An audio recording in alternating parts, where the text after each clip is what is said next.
Welcome to my Zoom audience. Welcome to my LinkedIn audience. And welcome to those who are going to hear it down the road as a recording. How to kill it in a job interview is a question that every one of us have asked ourselves. And I'm sure, including my panelists, have asked themselves that question. I'm happy and honored to have two great lawyers, recruiters from Latitude, Kyle Robisch and Jorge de la Osa, who work primarily just placing lawyers, either with firms or private or companies. Hello, welcome, Kyle and Jorge. Hey, Rudy. We're excited to be here, Rudy. Well, thank you for coming. We'll start with Jorge because he's a little older. So why don't you tell us about yourself, Jorge, and then we'll go How with did how did age creep into this topic so soon? You Well, know? it's a new tenant. I'm the oldest. That's why I went first. No, I appreciate you having us, Rudy. I work with Kyle at Latitude. I'm his director of legal recruiting and placement. I started out in my, I guess, legal career at a law firm, Baker and Hostetler, for about 4.5 years. I was in their hospitality, real estate, and development practice. I did condo, fractionals, anything on the development side, but really ended up specializing in fractionals and vacation clubs. There were a lot of brands, hotel brands that were getting into the space at the time. So I got into that. And then 4.5 years later, I had an opportunity to jump with a client. A client offered me an in-house role and a development company, and I went with them. And then from there, it just kind of took off. Then I led a legal department for an international hotel company for about 6, 7 years. And then after that, Wyndham Vacation Ownership came knocking. I became general counsel of Wyndham Vacation Ownership and then decided to go back to a smaller development company, Blue Green Vacations, did that for about 6 years until they got sold to Hilton. So that's a little bit of my background, and now I'm kind of enjoying this side of it. I always knew that I wanted to get back into. I always enjoyed kind of the management side of my job. I told Kyle that actually when I interviewed with him, and we could talk a lot about those experiences, more about those tips, I guess, in this discussion. But basically, I enjoyed that side of what I did as a general counsel, and this was a natural kind of progression to kind of focus on placing attorneys and looking for the right attorney for the right client. So enjoyed doing that so far. Thank you, Jorge. Kyle, you're up. Yeah, so Kyle Robisch, I went to UF undergrad, Vandy for law school. Then right after law school, moved to Orlando to take a federal clerkship with a judge. Did that for 2 years, and then I moved to Venable in DC, and I was an environmental attorney there. So did litigation and regulatory work around infrastructure and natural resources projects. So mines, export terminals, high-speed rail, power plants, that kind of thing. And then after 4 years in DC at Venable, we moved to Tampa, my wife and I, because we were getting ready to have kids and we had some family and friends here. And there I lateral to Bradley, another large law firm where I was an associate, doing a mix of commercial litigation, healthcare litigation, and still a little bit of environmental litigation. Did that for about 4.5 years, went from associate to partner, and then about a year and a half ago, I left to found the Tampa office of Latitude. So I've been doing this for a year and a half, and as you mentioned, Rudy, most of our time is spent plugging folks into engagements and sometimes permanent stuff too with law firms and legal departments of all sizes. So, AmLaw 100 law firms to solo shops and Fortune 10 companies to single GC legal departments. As a result, that means we spend a lot of time talking to lawyers about jobs, jobs with us, jobs with our clients, jobs otherwise. And we spend a lot of time thinking about how to best present candidates for roles with clients. So I think this is a really interesting and timely and on point topic for us. Well, if you look at all the information that's out there on YouTube, there are thousands of experts out there that tell you what to do, and some actually conflict with each other. And in preparation for this, I looked through a lot of YouTube videos. I wouldn't see them all in its entirety, or I'd want to shoot myself, but I would catch bits and pieces. And what I noticed is no hard and fast rule, except for what you and I talked about earlier. Is I think be yourself in the interview. That's the first thing. A leopard may change the spots temporarily, but you can't change your spots permanently. So the person that's going to work there day to day is the person they need to know they're hiring. Wouldn't you agree with that? Yeah, I 100%. certainly would, and I know George would feel the same way. I have a great story about this because this is something I actually tell myself, or I end up telling a lot of lawyers looking for roles. Both when I was on the hiring committee at Venable in DC, and then I was a partner at Bradley Hiring, and then now. A lot of times people come to us and they've been told, scrub your personality from your resume and kind of scrub it from the room if you get to the interview. And I usually say the exact opposite, like be yourself right now, within reason. But if somebody has your resume and they pulled you for an interview, they already know your credentials are in front of them and they're interested in talking to you. You have to do something to cut through that pile of paper and make yourself a human being because when people are talking about hiring you, they're asking themselves, is this somebody I want to work with? They can be good, but I'm going to be spending 8 to 12 hours a day with this person. Am I going to enjoy that? And so in my case, I remember during OCI in law school when I was interviewing for my two all summer associate jobs, I walked into the room for my Venable OCI, which is of course where I ended up being a summer associate and then spending 4 years. Um, and before I even sat in the chair, the hiring partner out of the New York office, not Ed Wilson, we were just talking about Ed Wilson, another Ed whose name is escaping me now, says, "So who are you drafting this year?" And I'm like, my brain is not set to answer whatever that question was. I was like, I'm sorry, what? And I just like I'm panicking, like, what did I do? What did I say? Sit down. He's like, well, on your resume, you all have under interest fantasy football. So I'm really curious. It was August. We're around the corner from the football season. Who are you drafting? And I was like, oh. So then we went into this long conversation about back then Megatron was the top receiver, but I wasn't sure about that. Maybe you draft a running back. So we spent 5 minutes talking about that, and then that obviously led into more questions, but it got me comfortable because I could lean into it and I could show my personality. And then, of course, it worked. I ended up getting an offer for a callback, which turned into an offer to be a summer associate, which turned into an offer to come in as an associate, right? But I think that sort of conversation, putting that color on their resume, taking that risk, and then showing that, like, hey, this is really me paid off in some pretty big ways. Yeah, I still had to have the chops. I still had to have the good GPA and stuff, but I think it helped pull my personality to the top of the stack. Jorge, you Yeah. interface a lot with the lawyers looking for the job through Latitude. What's your view on that? So no, and I have, I agree with what both you and Kyle are saying. I'll add that the benefit, I tell people, the interview, it goes both ways. So you want to be yourself. So at the same time, you feel whether or not that employer relationship is going to work. Because if you're not yourself, or even if the employer is not themselves, and at the end of the day, you get into a situation where, yeah, you got the job, but you're miserable. And that's a no-win down the road for both parties. So I think at the end of the day, being yourself is of top importance, but also finding out if you're going to fit in with that employer. And then the second part is don't mistake being yourself with being informal, or at the same time just saying, you know what, I'm going to be myself. I'm not going to prepare. I'm just going to sit here and I'm going to, kind of wing it. So I think being prepared or being yourself cannot be mistaken by just being informal during the interview itself. I think there's a way you still have to kind of clean up, I think, your presentation, I think clean up and, your preparation and everything in going into that interview. So That's an interesting distinction, Jorge, informal and being yourself. You can be yourself at your best or informal when you're lounging at the beach. It's not the same thing, right? exactly. It's two different things. I find it's difficult. You should never engage in humor in an interview because you don't know what's going to be offensive, what's not. But I do think sometimes what's important is rather than getting right into the thick of the interview, try to pick something that you can relate to the person who's interviewing. Oh, that's a picture of your family. It's a lovely family. Oh, your kid's in college now. Something as an initial icebreaker, I always find to be good. What's your thought on that?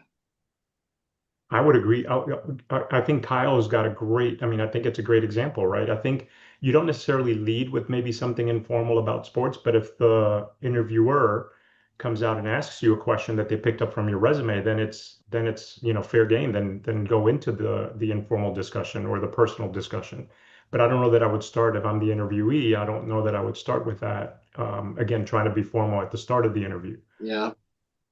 But yeah, I mean, I think if there's a way to work it in, I think it's a good idea at some point, right? Again, by the time you've gotten the interview process, usually someone's looked at your resume and said, okay, we've gotten 1,000 applicants. You're one of 10 we want to talk to. So that means you're checking at least most of the boxes. The question then becomes, are you a good fit, right? And so if you can find a commonality point in a natural way, and that's important, right? If you're stretching or you're being awkward or you're making up things, it's a landmine. But if there's something in the room or someone's wearing a polo from a place you've been or whatever it might be, as long as you're not taking the conversation off topic and you do it naturally and authentically, it can be a really genuine way to make a connection with somebody. And for better or for worse, people want to hire people they want to work with, people they like being around. And I think that's the difference between just having the credentials and getting an interview and then having the credentials, being likable and getting the job. So I Exactly. think And you touching need those all kinds of things three. in place. You need all those elements, right? You need, Yep. because they got to know who they work with. So would you start saying thank you for this interview? I'm grateful for the interview. What would be a good intro opening when I'm going to interview with Jorge? He's looked at my resume. I know it's a very basic question. Do I say, "Hi, Mr. De La Osa, thank you for giving me this opportunity to interview. I look forward to answering any questions you may have for me." I'd say Or it's great to meet Jorge you. start? I'd Huh? say it's great to meet you, and I really appreciate your time. I think Yeah. obviously there's a time that they're taking because you're probably Mhm. speaking to a partner or you're speaking to the GC or somebody within the legal department, not just HR. So I think just saying thank you for your time, appreciate you taking it and us having this discussion. I think that's pretty much a great way to start. And it's something that's so simple, but many people do not do. Well, and I think too that it's a broader point. Obviously, you want to be gracious and grateful, but you also should do a little bit, I think, of mirroring the person, right? So, and again, not inauthentically. Don't turn yourself into someone you're not. But like when I sit down, I'm going to usually say it's great to meet you. Thank you for your time. Um, but then I might pause for a second because they're probably gonna ask me a question, but maybe not. At which point I'm gonna come up with something to say to start the conversation, right? And then you start to figure out through the interview, you're feeling out, okay, this person's really high energy. As long as I can kind of match that in an authentic way, let's pick it up. Or if that person for me, right? If they think very slowly or they are very careful with their words and pause. For in my case, I'm the opposite. I go very fast, and so I have to force myself to slow down. But I do it, or I try to do it on purpose because again, I'm trying to match the energy of the person that I'm with. It's also just good to do. But again, my point being, you're the interviewee. You want to come to the table as the interviewer sets it, and do the best job of sort of making it feel like a comfortable conversation for everybody, especially the interviewer. And that's Rudy. I say, I think Kyle exactly right. As I tell people, read the room. Don't just go in there with your agenda. Read the room and then adapt as necessary as you're going through the actual interview. And that may be exactly what Kyle's saying, either slow down or pick it up, or if they're super quiet and there's a little bit of awkward silence, then be prepared and come up with maybe some thoughtful questions.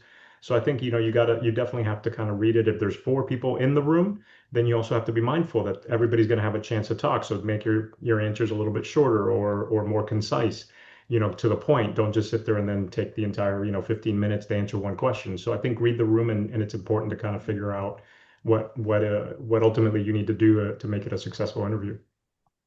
You know what's funny is one of my attendees here is somebody that I interviewed, and he happens to be a black belt in karate. And the talk we did was how being a black belt in karate helps me with my business.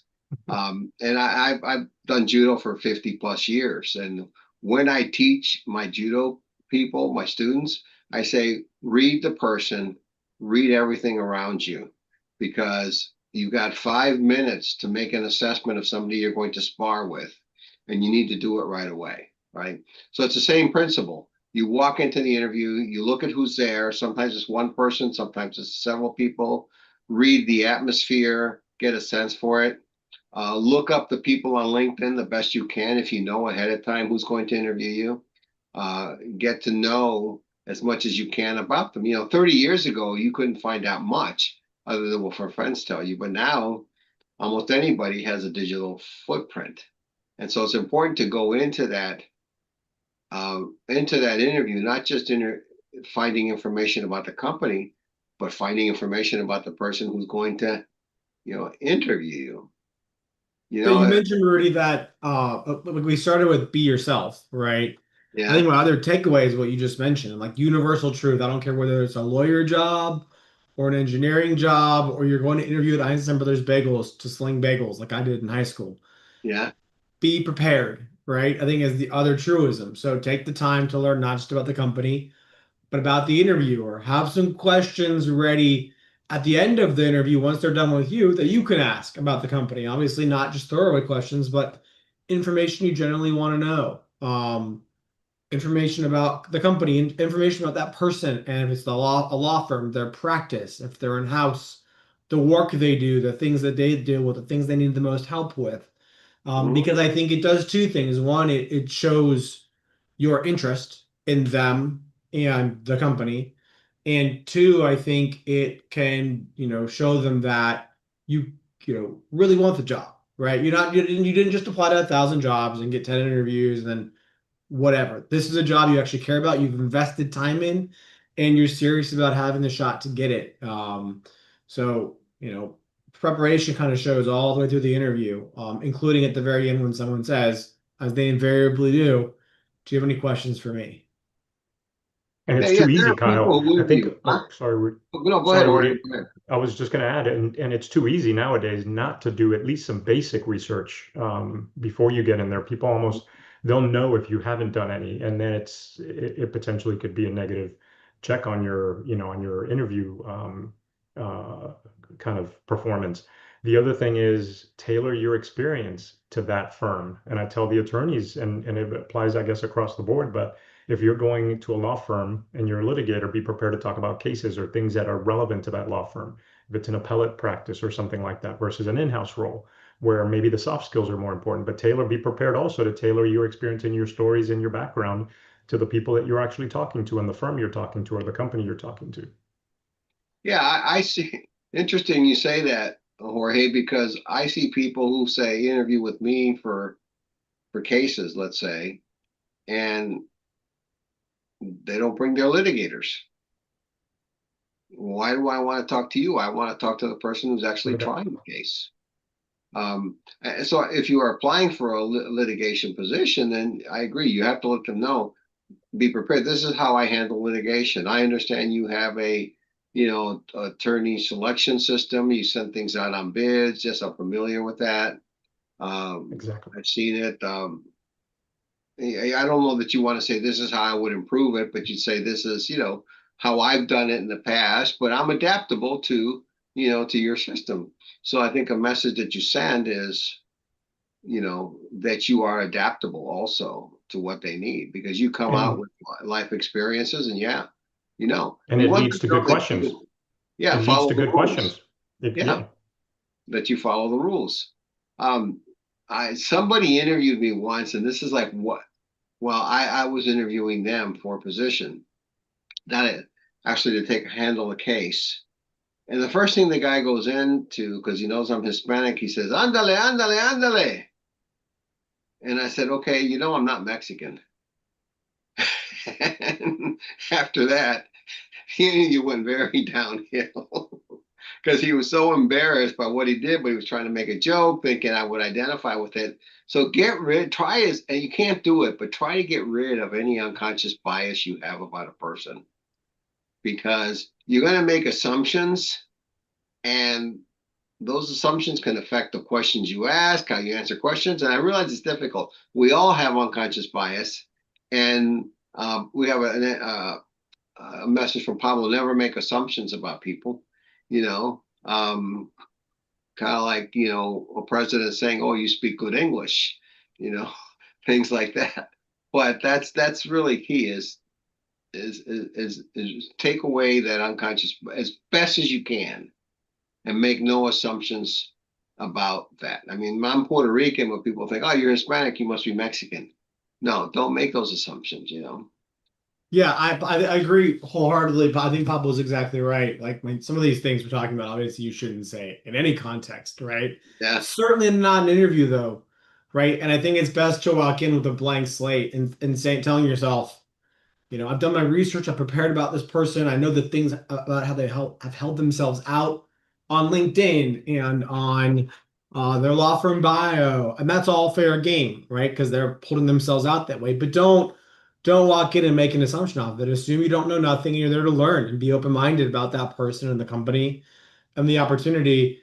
And if you are true to that standard, I think you reduce the possibility of missteps substantially. Um, because again, you get what, 30 minutes?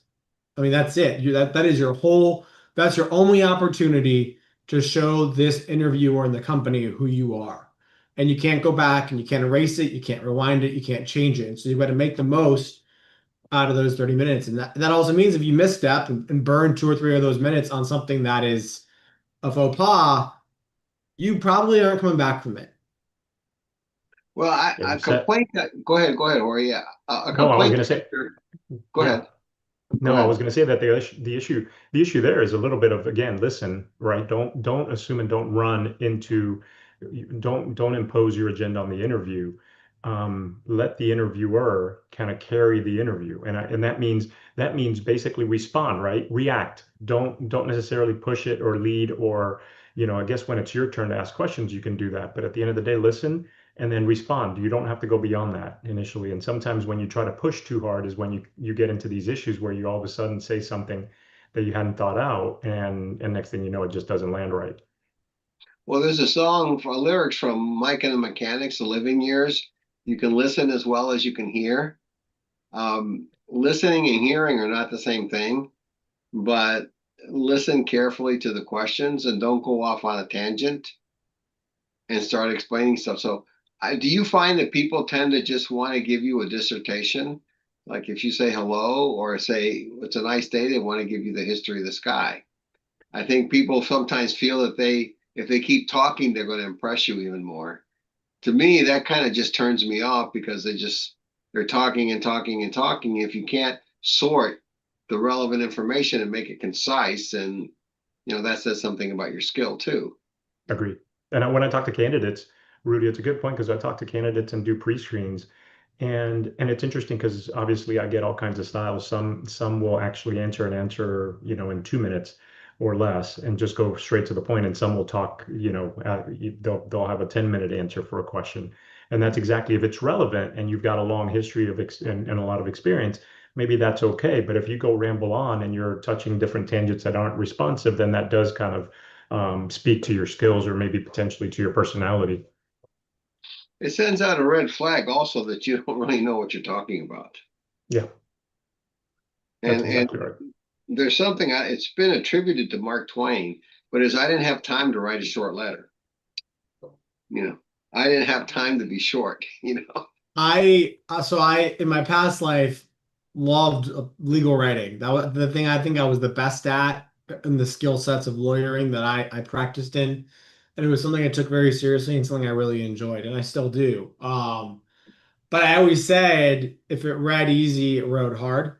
And I think that's very, very true, but for both writing and presentation, but also verbal presentation. To your point, like, you got to walk into an interview and have thought a little bit about some of the questions they're likely to ask you. And when you get asked a question, you could take a half a second and pause and say, okay, how do I want to answer this question? Because you don't want to get caught in one of those sentences where midway through you're like, I'm not sure this is going to end.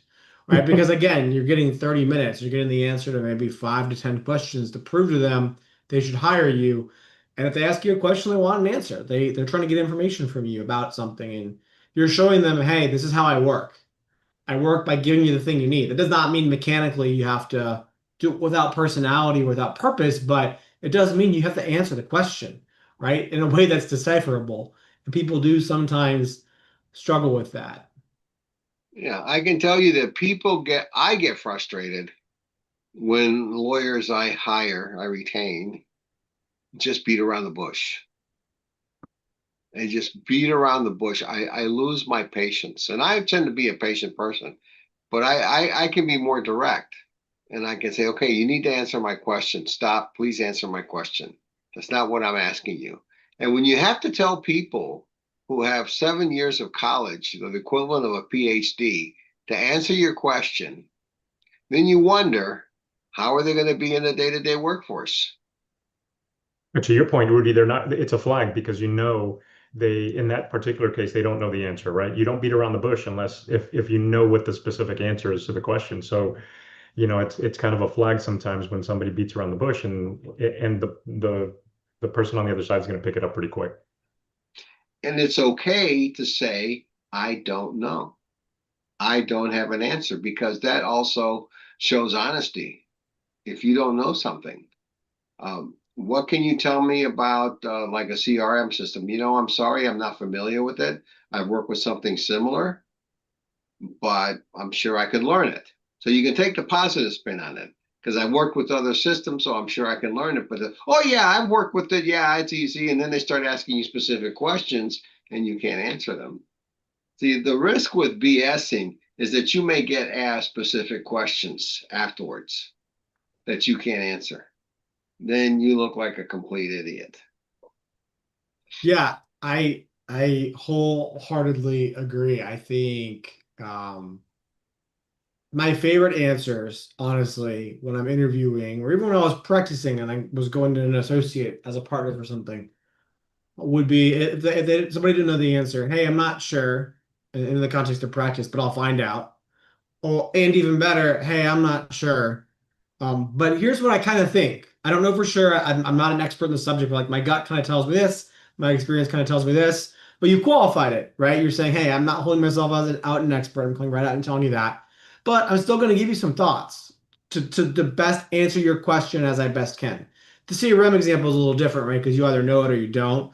But like, hey, what would you do in this scenario? Or what do you think happened here? Well, I don't know, but like kind of looking at it, here's my analysis, here's my thought. Because that's really what the interviewer wants. They want to hear you work through a problem, work through an issue, see how you react to the world. And Well, so, yeah, it gives them your thinking ability, your exactly. ability. We have a question.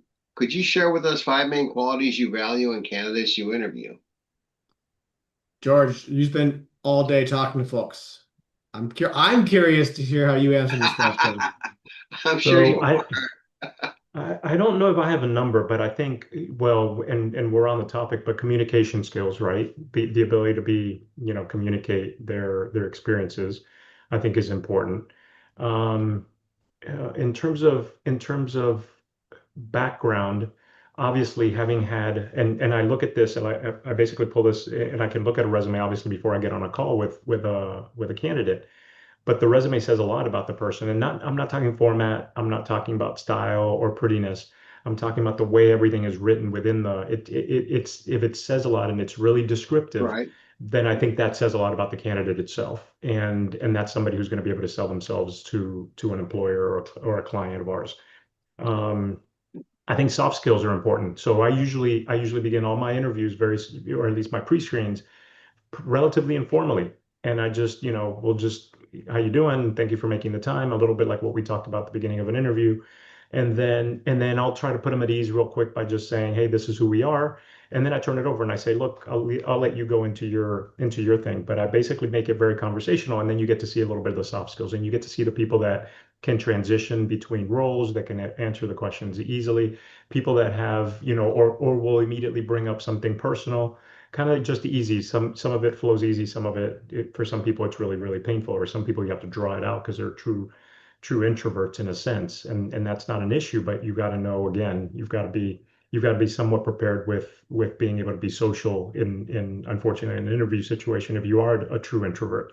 So soft skills are important to try to learn a little bit about teamwork and all that. How many is that? Three, I think.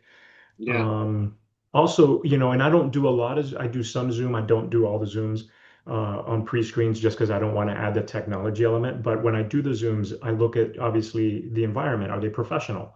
not necessarily get dressed up, but are they cleaned up? What's their background? Do they think about those things? Because even it's not that I'm expecting it, but I know that when they get into the interview scenario, it's gonna be important for the client or for us to make sure we present them in as professional a manner as possible. Um, and then the last one is, in a sense, and it may be tied to soft skills, but it's friendliness. The ability to have a good conversation, which translates into a good vibe. Is the person BSing? Is the person being kind of what we've talked about? Are they not being responsive? Do they know how to answer just even the social questions right? Just the social skills. And at the end, are they friendly enough? Are they likable? All that becomes important towards the end. And these are all skills. I think all five of those are skills that even if they're not natural to a candidate or an interviewee, I think are skills that you can work out and get really, really good at. They're learnable skills. They really are. It's not something that you're training for an Olympic on, but you're something that you can learn with just practice.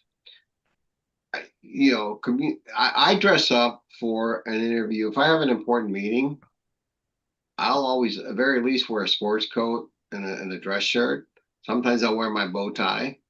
I generally don't wear one of my fedoras or Stetsons on a Zoom call because the hat takes away from, you're zooming in and out.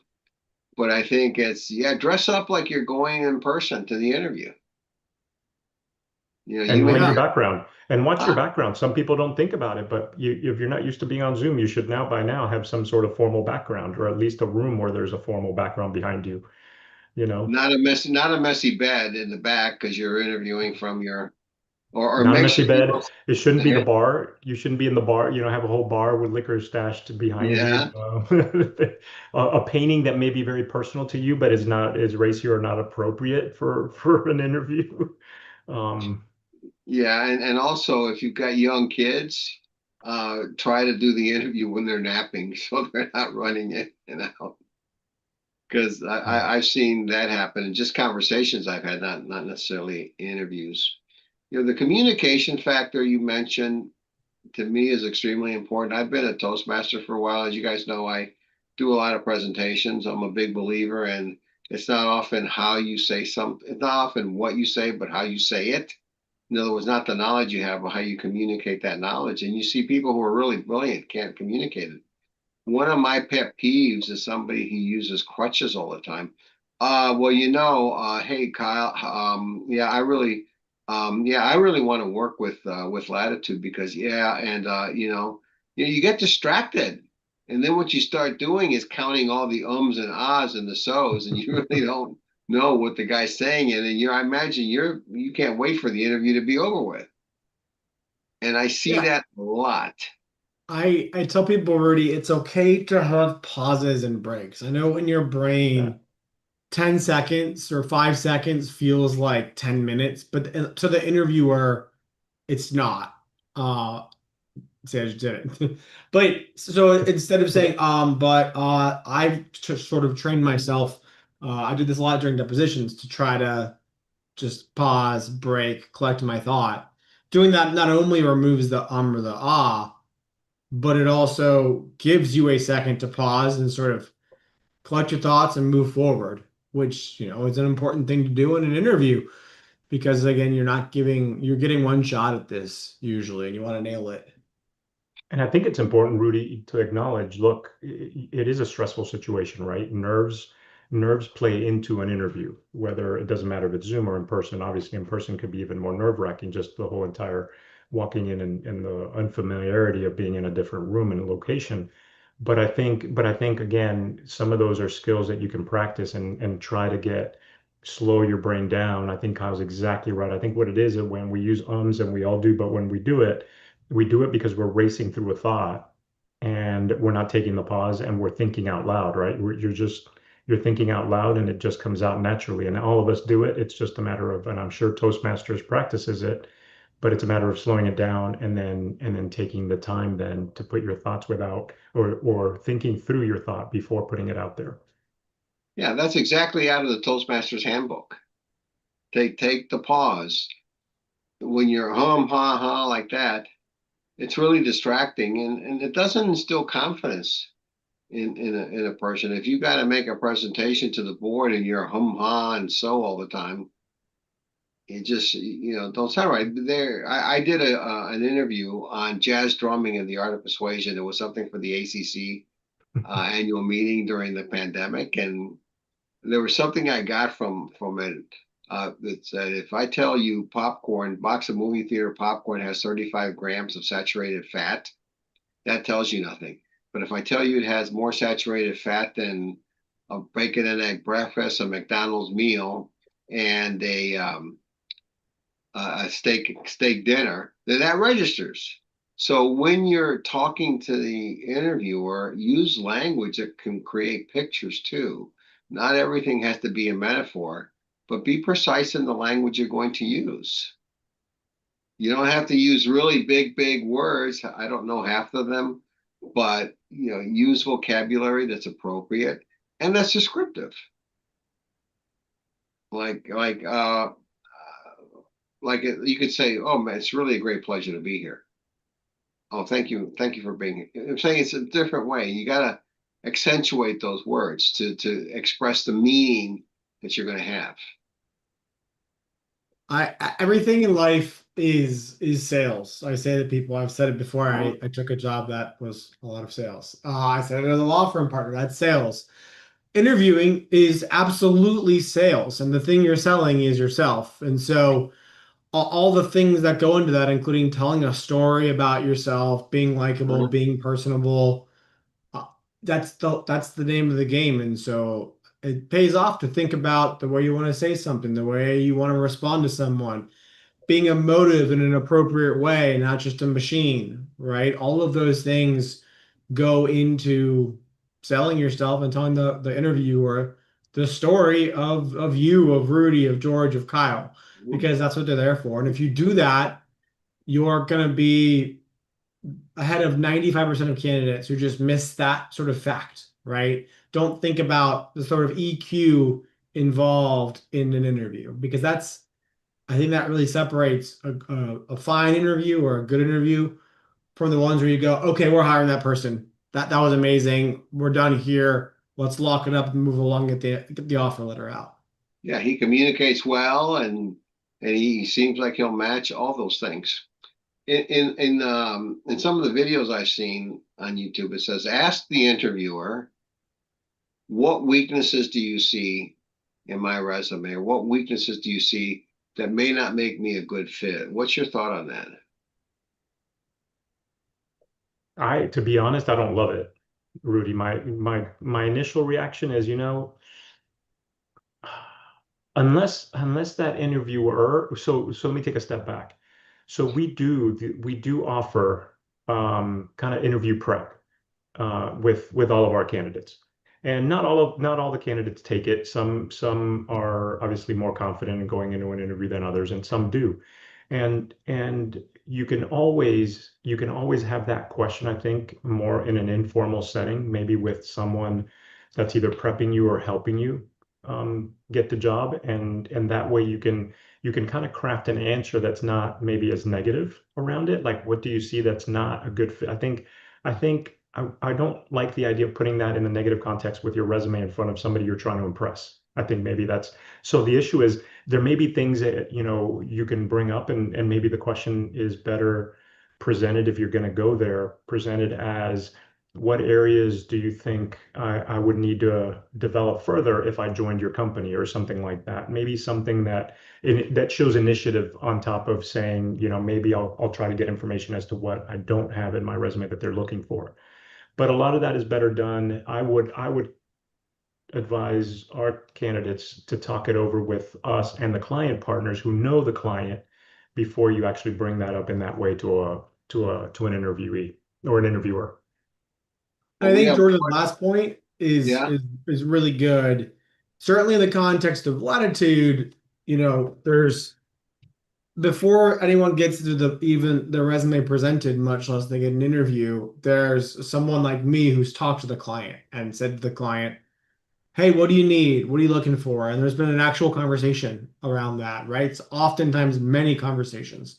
And so as the interviewee, you have a source of information, like almost secret sauce to this, which Insight. is somebody saying, "Hey, I've already talked to the person, and here are all the things I think you're going to want to say, the things you want to put on your resume." And obviously, we do a lot of that with our candidates. But even if you're not coming through Latitude, I think there are still lots of ways to get that same sort of service, if you will, which is work your network and figure out who knows somebody at that company, who knows that person. Maybe the answer is nobody, but odds are somebody knows somebody, and see what you can learn, Well, because that's LinkedIn also is a going to good give you a tool. sense of how to present an interview with that particular person, because everyone's different. Well, LinkedIn is a good tool for that because LinkedIn will show any connections you have that work at that company. So you should reach out to them and say, "Hey, I saw this position open for a contract attorney, and what can you tell me about the position?" And do you know the person? And do you know the person that I'm interviewing with? I think all Yes. of that is part of that should be part of your prep checklist. If I agree 100% there, Rudy. Yeah, I have to put in a plug for Jason Levin. He's one of my good friends. He's a coach, but he wrote a book called Relationships to Infinity. And one of the chapters in his book is how to use LinkedIn as a database, how to mine data from LinkedIn. And that this is one of the things he talks about. You go geographically, you can go company wide, you can see who's there, and it's a pretty valuable tool. We have another question. Although it may seem unbelievable, one of the major issues I find among lawyers in Mexico is that few of them truly know how to write well. What has what has your experience been with candidates in terms of their ability to write? I'll start with this one because this is it's a bugaboo of mine. As I mentioned earlier, You wrote appeals. I know it would be your bugaboo. Yeah, I pride myself on my legal writing, and even in practice, where I was working with folks from some of the top law firms in the world, some of these big cases we worked on, we represented CVS in the opioid litigation, for example. And if you know anything about those cases, the cities, states, municipalities sued anyone in the opioid supply chain, pharmacies who dispensed, sure. All the middlemen. manufacturers, marketers, so everybody. So all of these huge companies have their own law firm. So you'd have Skadden and Bradley and Venable and K&E all in the same room on these joint defense calls and working on work product, right? And there were some fantastic writers and some fantastic lawyers. You'd still be shocked at how bad some of the work product from some of the $1,500 an hour lawyers are. And so, yeah, I think it is a problem generally when we are working with a client on finding someone. A lot of times, clients will say, especially litigation firms looking for litigation support, they'll say, "Hey, we want a really good writer." We'll either do some assessment ourselves of clients and the things they've drafted up, or candidates, or the things they've drafted up and written up. And depending on the situation, we'll often sometimes preemptively ask for a writing sample. And as George knows, when we get a writing sample, I want to look at the writing sample before it goes to the client because if I think it's bad, I either want a different writing sample or we're going to find a way to eject because if it's not good, you're not doing the service to the client. So this is a long way of saying, yeah, I still think it's hard to find good writers. They are out there. We have a lot of good folks on our bench who are doing fantastic briefing and writing work for some of our really demanding clients, but it does take an extra level of scrutiny to find those folks. Well, and I never say I'm a bad writer. If you ask me to speak in front of 500 people and you're going to speak in 10 minutes, I can do that easily, organize my thoughts in my head, and give an hour talk. I've talked for 2 hours straight sometimes. But for me, writing takes much more effort, but doesn't mean that you submit a bad product.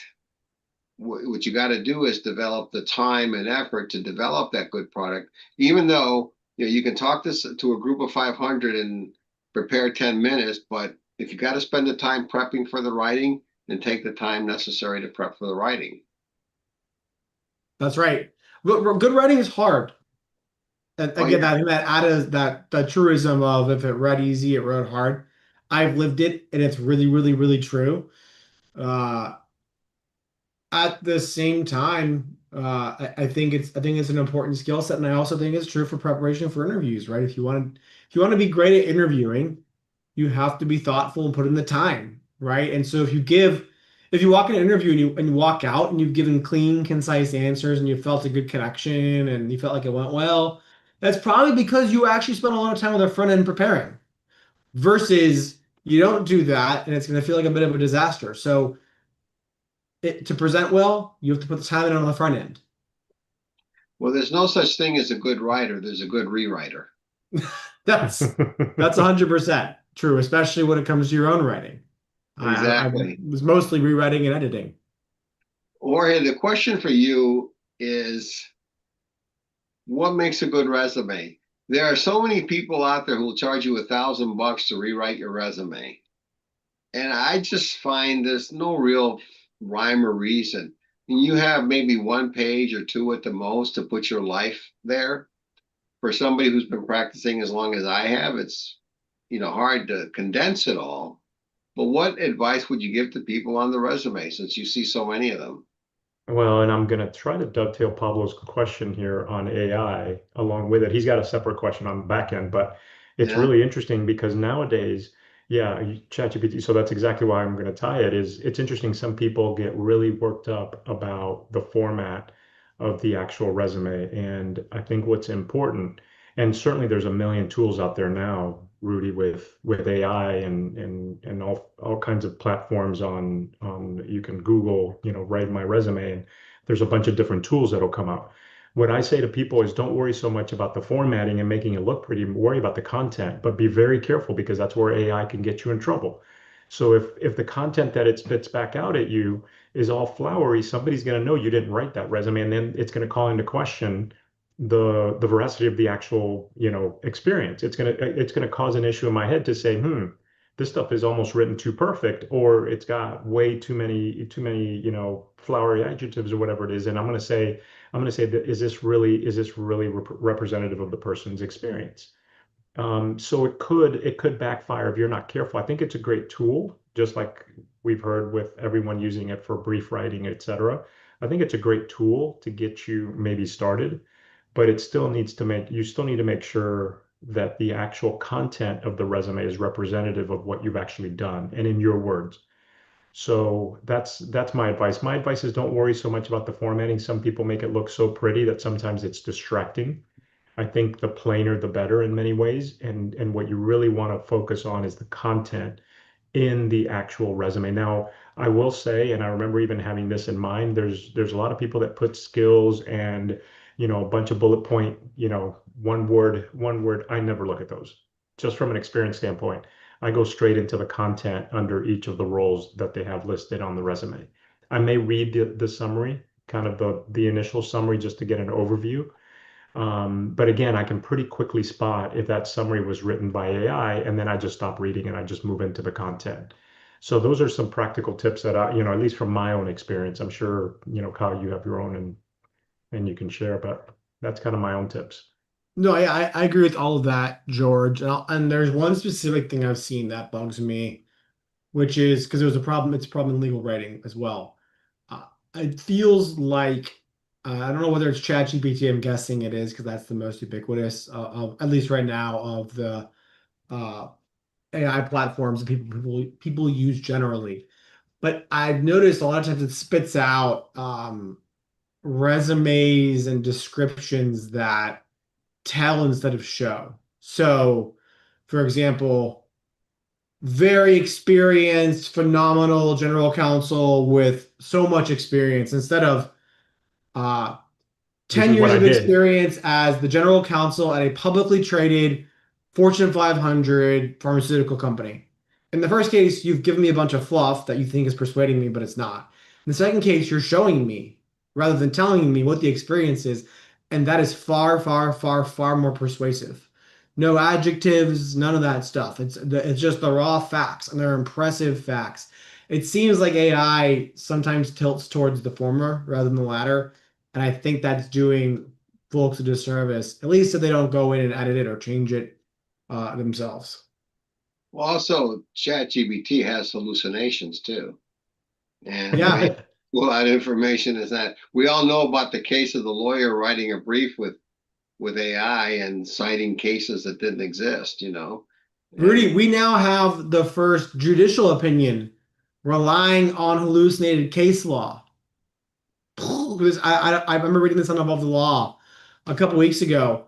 Somebody included hallucinated briefing, and the ju busy state court judge, of course, didn't have time to research everything, and then relied on that hallucinated, totally made up case law in issuing their decision, which then got appealed.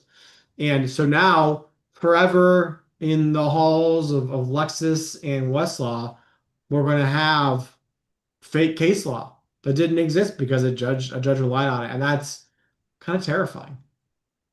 no, And I agree, Stephen. I agree, Rudy, with what Stephen's saying on here is again, you can use ChatGPT to provide a resume and it may be better than a service and paying somebody $500 or whatever they charge nowadays.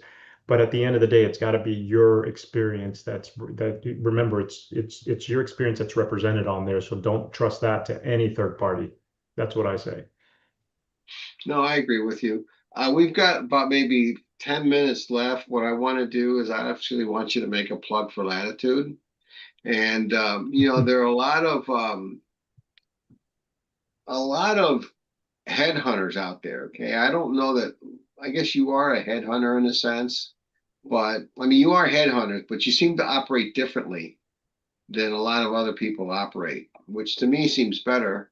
But what I find with some headhunters is they have to make massive calls, and they'll call people and say, I think you're a good fit for this job. But then after the interview, no, I don't think you are. Well, why are you wasting your time and their time? And I was told that's just young headhunters trying to make their numbers. But what separates you from the other types of headhunters? And we don't need to mention names, but what do you do specifically that you think really Kyle, you deal a lot with the client, the company side, the client side, that they like. Yeah, I think our difference is you've hit on one, which is we are much more bespoke. And what I mean is we don't play a volume game. Our clients are some of the top law firms in the world and some of the top companies in the world. And so when they see a candidate from us, they want to know that candidate's worked at a similar caliber law firm or a similar law firm. They've worked at a similar caliber company and have real experience, right? So rather than playing a numbers game, we're doing the reverse. We're actually trying to keep a tight, concise bench of really good lawyers who we know are going to want to do really good work. And so we've set up our structure to bring those lawyers in. So we're not going around and doing that sort of headhunting. And the other thing I think that there's two other things too, I think that make us different. One of them is that everyone on our leadership team, like me and George, did the job of our clients for a long time, right? So I was a law firm partner at an AmLaw 200 law firm. George was the general counsel at two really big publicly traded companies, right? And he was a law firm associate before that. All of our clients are those people. So we speak the same language. We've lived the things they've lived, and we've sat in their hiring seats too. And so I think that means it's a lot easier for us to not just relate, but understand and find folks who are really good fits for things a lot more easily. And then I think the final thing, Rudy, is I think we're unique because we do some permanent placement, traditional headhunting, if you will. But as you know, we also do engagement work. And so we help companies with those interim needs. And I think 10 years ago, people thought of interim contract lawyers and they think doc review, right? And that's, of course, still a thing. That's sort of the opposite end of what we do. We do lawyers who are really good for sophisticated engagements. So, your AGC is out on maternity leave for 6 months. Mhm. Someone who can step in and serve that role. Your GC's out, you have a stopgap need, you have a special project, but you need high level lawyering. That's the kind of thing that we do. And I think that's more of a unique service in our field these days. Well, I know that you placed somebody with a friend of mine in a law firm, and he's been super thrilled with the candidate that you placed with him. Yeah, So that's been great. And we were grateful for you thinking of us for that. I didn't want to, but Jorge made me. He said, "No, you got to help out. You got to help out Kyle on this thing." I scratch your back, you scratch ours. No. um, Rudy, I'll add from a candidate standpoint, yeah. because I think Kyle's spot on, and I think we're definitely not a volume shop. I don't call candidates just to fill a quota. every week. As a matter of fact, I try to do the opposite. The ones that I do call, I'm very mindful not to waste a candidate's time. And I certainly I don't feel that we have a reputation that all we're doing is basically calling to meet a quota. So I think if I call a candidate, a cold call basically, or an email, not a referral, but if I call you, it's because your resume matches some of the criteria Kyle has given me for a specific job. And we do definitely try to make sure it's as tailored as I can so that you have a shot at getting that role. And then the rest is, I become an advocate for that candidate, not just for that one engagement or that role, but for anything else that might come up. And you know that as well from experience. So then I become kind of your partner to try to get those engagements, once you're in the system. And if you're not in the system, it's sometimes hard, but I urge people get an advocate, get somebody.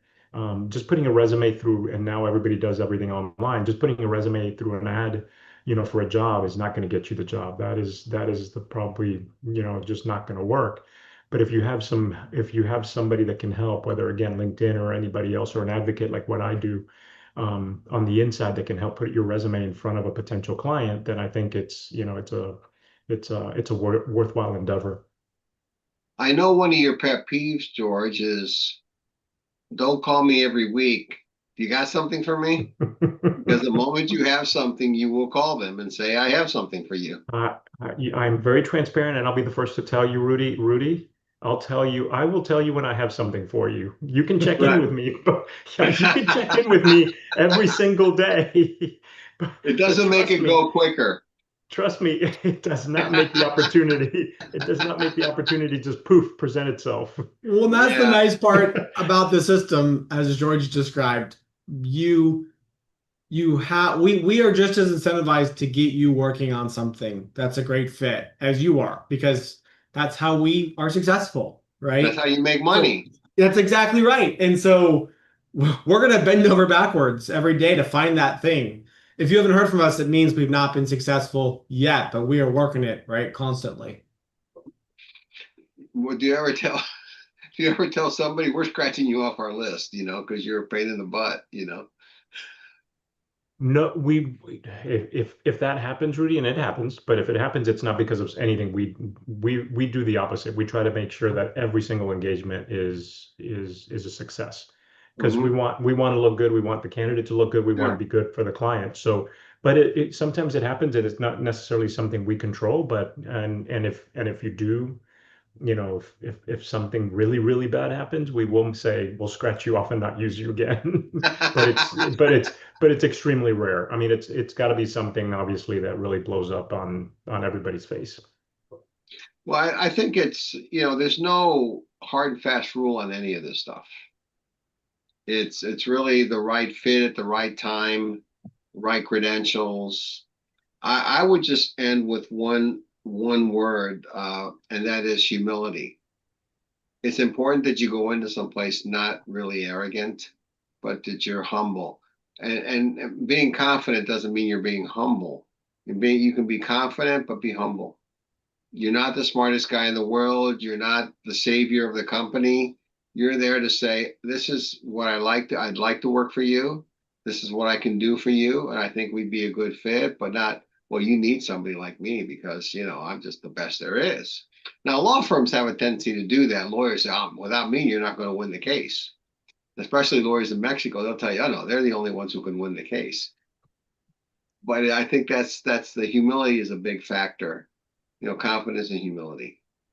So with Agreed. that, our time is up. I want to thank you, George, and Kyle, Jorge and Kyle for doing this. I think it's going to be very valuable to my listeners. I am sure we'll get follow-up questions. So to everyone on LinkedIn, thank you for attending. Feel free to reach out to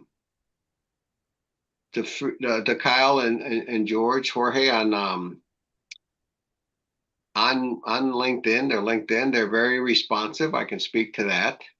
Um, Thank you to my Zoom audience for attending, and we will see everyone at the next conversation. By the way, which will be the new reform in Mexico on the attorney-client privilege. Thank you, everybody. Thanks for Bye, having us, everybody. Rudy. Thank you. Okay, I just stopped the recording so we can, what you say is not going to be saved in infamy. you know. Well, thank you, Rudy. It was fun. Yeah, Thank you for having us. I thought it went well. You know, hopefully you guys will get some work out of it, and you know, I think it'll be archived in the Rivera archive, so anyone can see it. And as soon as I get the Zoom thing, I will send you guys the video. Awesome. Yeah, I'll definitely post about it on LinkedIn. Well, you can also take little blurbs, you know, and repost it with Pablo, the guy who came on, actually did that. He posted a minute interview and then say, so that sounds good. You guys have a great